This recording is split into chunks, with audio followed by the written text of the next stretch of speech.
मथुरा के बाद बात विपक्ष के बदलते सियासी समीकरण की, जिसमें पीएम मोदी और बीजेपी के खिलाफ एक अलग मोर्चा बनता दिख रहा है, जिसकी अगुवाई कांग्रेस नहीं बल्कि तृणमूल कांग्रेस कर रही है। वैसे अब तक पीएम मोदी को चुनौती देने की अगुवाई कांग्रेस करती रही, लेकिन अब वो जगह टीएमसी लेना चाहती है। कैसे? पूरी राजनीतिक कवायद को समझने के लिए कुछ तस्वीरों को समझना होगा। ध्यान से देखें, ये राजनीति के पहले सिरे की पहली तस्वीर है। तारीख 28 जुलाई 2021, यानी आज से 125 दिन पहले जगह दिल्ली का 10 जनपद। तब पश्चिम बंगाल की सीएम और तृणमूल कांग्रेस के अध्यक्ष ममता बनर्जी दिल्ली दौरे पर थीं। ममता कांग्रेस अध्यक्ष सोनिया गांधी से मिलने 10 जनपद पहुंची थीं। मीटिंग में राहुल गांधी भी मौजूद थे। जब ममता मीटिंग के बाद निकली तो उन्हें छोड़ने के लिए सोनिया गांधी और राहुल गांधी दरवाजे तक आए।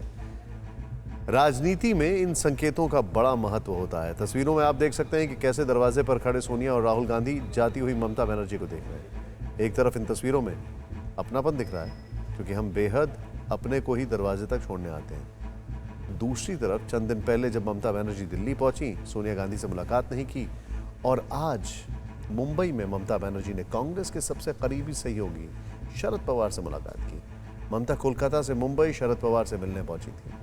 इस मुलाकात में वो गर्मजोशी जो दो बेहद करीबी सहयोगियों के बीच में दिखती है, यहाँ तस्वीर राजनीति के दूसरे सिरे की पहली तस्वीर है। 125 दिन के अंतराल के बाद हुई इन दो मुलाकातों से राजनीति कितनी बदली, इसका अंदाजा लगाने के लिए आपको एक बयान सुनना होगा।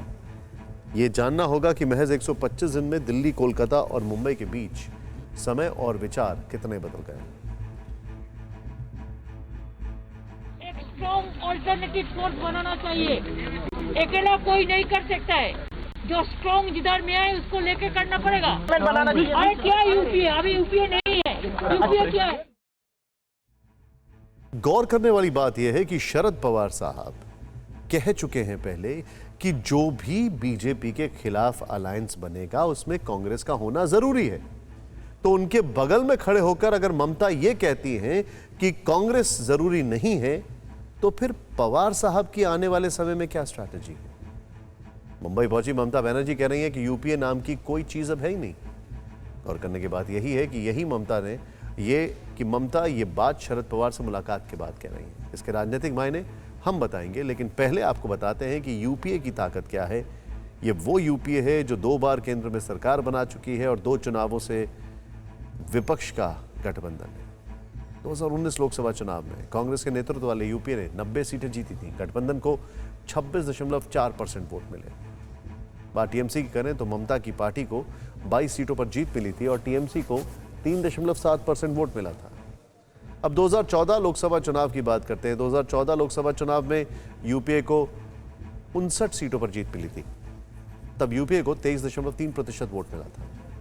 2014 लोकसभा चुनाव में टीएमसी को 34 सीटें मिली थी। तब टीएमसी को 3.9% वोट मिला था। यानी दोनों लोकसभा चुनावों में यूपीए गठबंधन को ममता की पार्टी से ज्यादा सीट और ज्यादा वोट मिला था। ममता जिस महाराष्ट्र में खड़ी होकर यूपीए के नेताओं को नकार रही थी, उसी महाराष्ट्र में फिलहाल यूपीए की ही सरकार है। सवाल यह है कि ममता आखिर यूपीए को क्यों नकार रही है? दरअसल ममता यूपीए को नहीं, कांग्रेस को नकार रही थी। ममता यूपीए नाम के गठबंधन की गांठ को खोलकर नया गठबंधन बनाना चाहती हैं, वो भी बगैर कांग्रेस के। शायद इसीलिए ममता कह रही थी कि अगर क्षेत्रीय पार्टियां साथ आ जाएं तो वो कांग्रेस को हरा सकती हैं। ममता का भरोसा इसलिए है क्योंकि 2019 लोकसभा चुनाव में बीजेपी को 38% वोट मिला था, यूपीए को 26% वोट मिला, अन्य पार्टियों को 36% वोट मिला। यानी ममता जानती हैं कि अगर यूपीए से कांग्रेस को माइनस कर दिया जाए तो उसकी बाकी बची पार्टियों को तीसरे मोर्चे की पार्टियों के साथ जोड़ दिया जाए तो वो एक विनिंग कॉम्बिनेशन बना सकती हैं। इसीलिए ममता अब कह रही हैं कि यूपीए का कोई अस्तित्व नहीं है। यहाँ पर गौर करने वाली बात यह, जिस पे आप सभी लोग सोच रहे हैं, क्या ये प्रशांत किशोर की कोई स्ट्रैटेजी है, पीके, कि ममता पहले छोटे छोटे जो दल हैं उन सबको अपने पाले में ले लें और फिर कांग्रेस को मजबूर कर दें कि वो ममता को सपोर्ट करें? सवाल यह है कि आखिर शरद पवार जैसे नेताओं की मौजूदगी में कैसे ममता कांग्रेस को माइनस कर सकती है और एक नया अखिल भारतीय गठबंधन बनाने की बात कर रही है? ये सवाल इसलिए है क्योंकि शरद पवार फिलहाल कांग्रेस के साथ महाराष्ट्र की सत्ता में शामिल है। कि आज जो परिस्थिति चल रहा है देश में, जैसा फैसिज्म चल रहा है, इसको खिलाफ में एक स्ट्रॉन्ग ऑल्टरनेटिव फोर्स बनाना चाहिए। तो इसका भी गणित आपको बताते हैं। दरअसल देश में राजनीति अब दो ध्रुवों में बटी हुई है। एक तरफ बीजेपी और एनडीए में शामिल पार्टियां हैं, दूसरी तरफ बीजेपी के सामने क्षेत्रीय पार्टियां हैं। बिहार, यूपी से लेकर दक्षिण भारत तक कांग्रेस ज्यादातर बड़े राज्यों से गायब है। कांग्रेस का वोट बैंक पूरी तरह क्षेत्रीय पार्टियों के पास शिफ्ट हो गया है। इन छोटी पार्टियों के अस्तित्व के लिए जरूरी है कि कांग्रेस कमजोर रहे। कांग्रेस के मजबूत होने पर बीजेपी विरोधी वोट बटेगा। कांग्रेस मजबूत हुई तो छोटी पार्टियां कमजोर हो सकती हैं। इसीलिए यूपी में पिछले चुनाव में जो अखिलेश यादव कांग्रेस के साथ थे, आज कांग्रेस से दूर है। इतना ही नहीं, बिहार में भी आरजेडी और कांग्रेस में टकराव है। इसीलिए ममता इन छोटी पार्टियों को अपने साथ जोड़कर कांग्रेस को और कमजोर करना चाहती हैं। ममता जानती हैं कि कांग्रेस कमजोर हुई तो उसके वोटर के सामने बीजेपी के विरोध में खड़ी दूसरी पार्टियों को चुनने के अलावा कोई दूसरा विकल्प नहीं होगा। इसीलिए ममता क्षेत्रीय पार्टियों को साथ आने की वकालत कर रही है। ममता कांग्रेस को कमजोर करने के लिए दो मोर्चों पर एक साथ काम कर रही है। एक तरफ ममता कांग्रेस के सहयोगी दलों को अपने साथ ला रही हैं, तो दूसरी तरफ वो कांग्रेस के उन नेताओं को भी अपने साथ जोड़ रही हैं जो मजबूत हैं और कांग्रेस से नाराज हैं। ममता ऐसे नेताओं को साथ लाकर कांग्रेस के भविष्य को कमजोर करना चाहती हैं। अब तो ममता सीधे सीधे राहुल गांधी पर भी निशाना साध रही हैं ताकि वो खुद को मोदी विरोधी चेहरे के तौर पर स्थापित कर सके।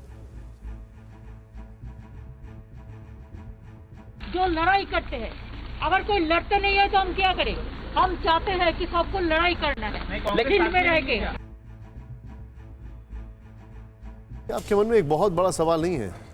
क्या आप ये नहीं जानना चाहेंगे कि कांग्रेस के साथ टीएमसी के जो रिश्ते हैं कब और कैसे बिगड़े? क्योंकि पश्चिम बंगाल विधानसभा चुनाव से कई महीने पहले तक, यानी करीब एक साल में, तृणमूल कांग्रेस और कांग्रेस के संबंध भले ही बहुत मधुर नहीं थे, पर ठीक जरूर थे। आइए चलते हैं। लेकिन अब गौर करने वाली बात क्या है, सारा गेम जो है वो खराब होता है बंगाल में जो चुनाव होते हैं उसमें। पश्चिम बंगाल विधानसभा चुनाव में ममता बनर्जी के नेतृत्व में टीएमसी ने बीजेपी को रोक कर दिखाया तो स्थितियां बदलने लगी। कई राजनीतिक पंडितों ने लिखा कि ममता के रूप में विपक्ष को मोदी का मुकाबला करने लायक चेहरा मिल गया है। इसी बीच कांग्रेस के कई बड़े नेताओं ने तृणमूल कांग्रेस का दामन थाम लिया।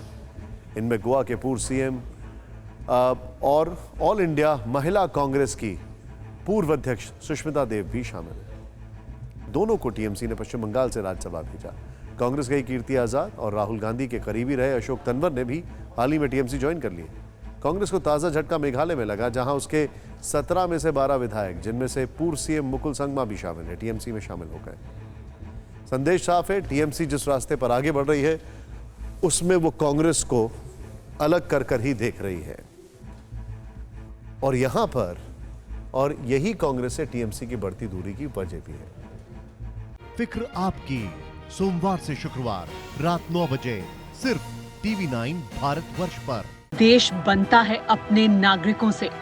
ऐसे नागरिक जो अधिकार के साथ कर्तव्य पर भी ध्यान दें, जो सच्चाई का आदर करें लेकिन असत्य से लड़ना भी सीखें, जो सिर्फ जानकार न बने बल्कि जागरूक भी रहे। इस काम में TV9 डिजिटल है आपका मददगार लगातार, ताकि आप भीड़ का हिस्सा न बने बल्कि राह दिखाएं भीड़ को। देखते रहिए TV9 डिजिटल।